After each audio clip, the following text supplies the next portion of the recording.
Well, hello and welcome back to Doggone RV and Travels with my girls.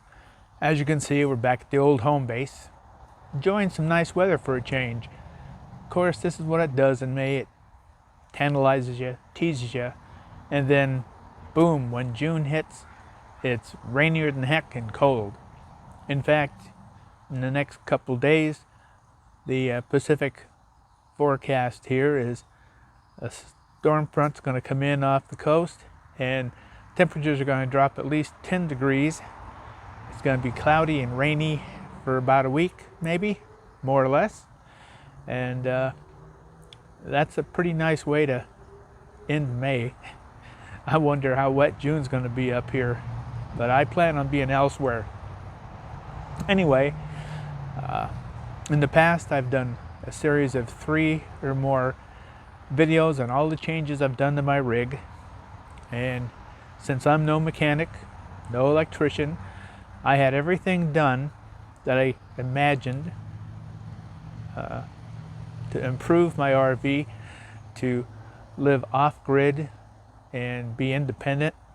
I was lucky enough to find a very good RV shop close to town here, believe it or not, and they have done all the work on my rig, all the improvements, the upgrades that I have come up with and thought out and worked out with them, and they have worked fabulously.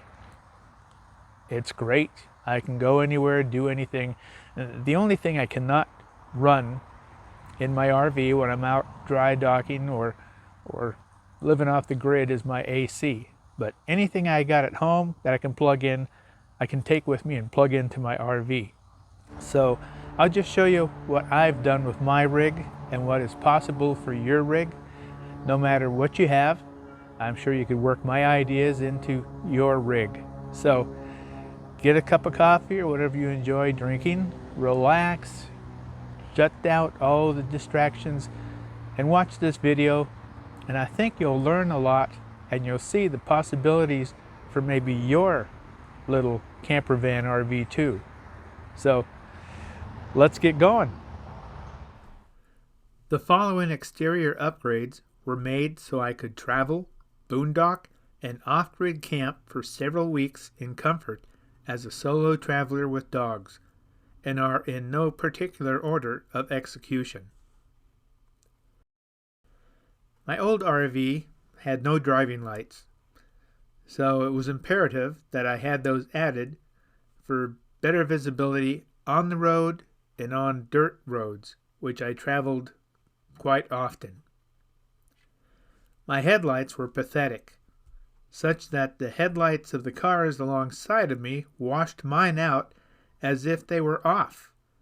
So I had an upgraded kit installed for my headlights, and it has made an immense difference in night driving on and off the roads. Next was that terrible back-breaking Continental tire carrier.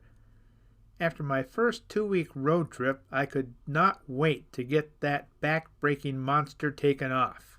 Having to slowly lower that thing and then basically do a deadlift of 50 pounds to 80 pounds and then hold it there while I pinned it in was just too much to have access to my rear driver's door.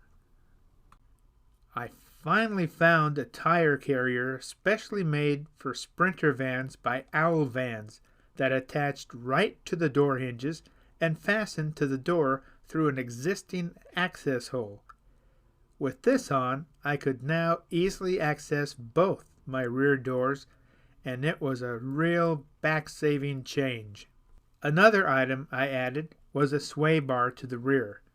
This RV was so compact inside, outside, and underneath that they had to move the generator underneath to install my sway bar.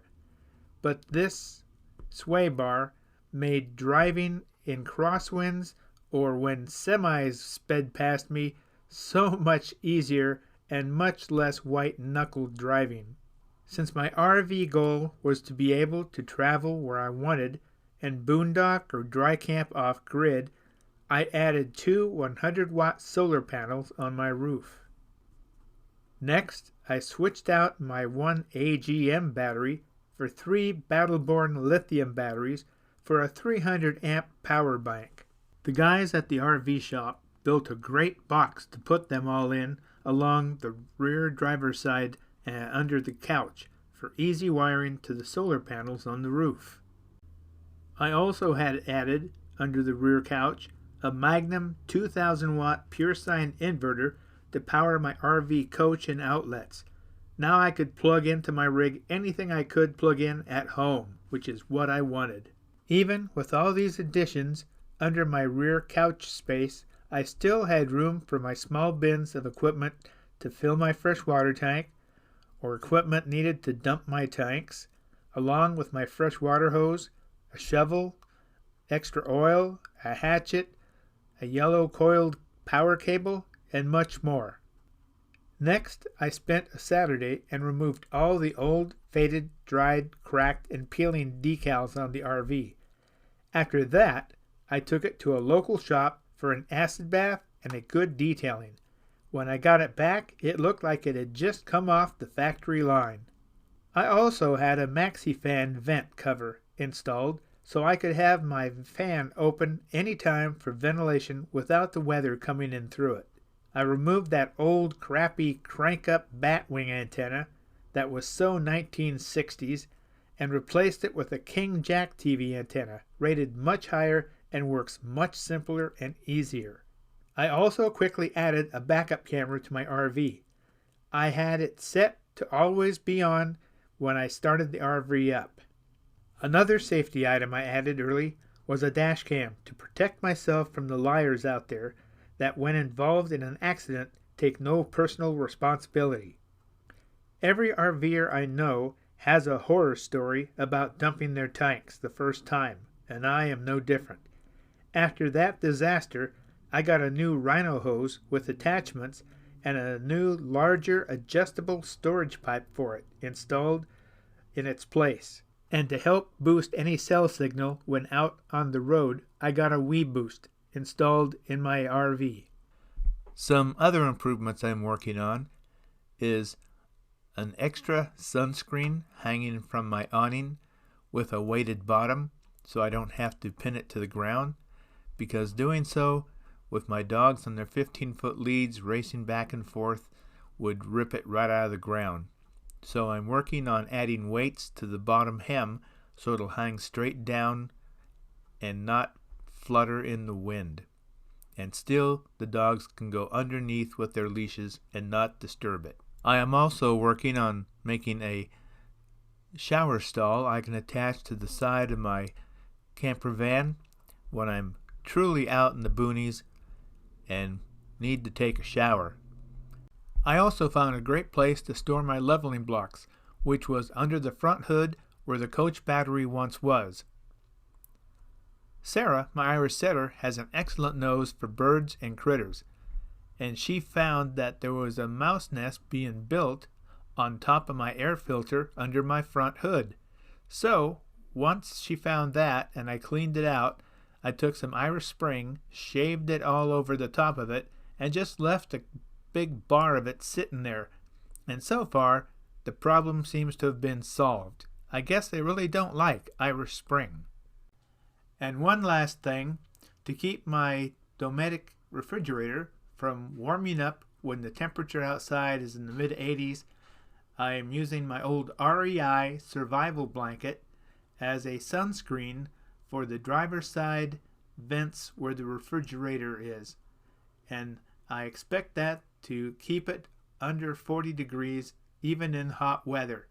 So that's another project I am working on currently, building a little framework for that out of 1-inch PVC pipe.